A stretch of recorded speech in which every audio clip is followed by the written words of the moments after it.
আসসালামু আলাইকুম। আমাদের বাসায় একটা অনুষ্ঠান আছে, তাই আপনাদের মাঝে একটি রান্নার ব্লগ নিয়ে আসলাম। গরুর মাংস নিয়ে দেখি বাবুর্চির মুরগির মাংস কষানো শেষ।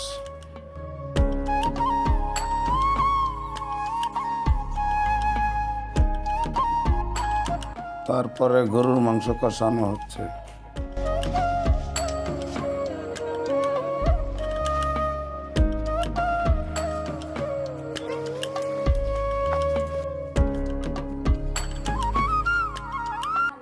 তারপর আমার ছোট ভাই নদীর গলদা চিংড়ি এবং রুই মাছ নিয়ে আসছে।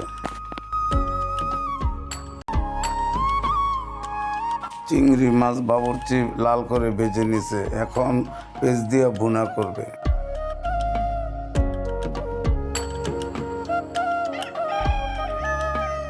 এতক্ষণ আপনাদেরকে রান্নার ভিডিও দেখাইলাম, এখন খিদা লাগছে, খাবো।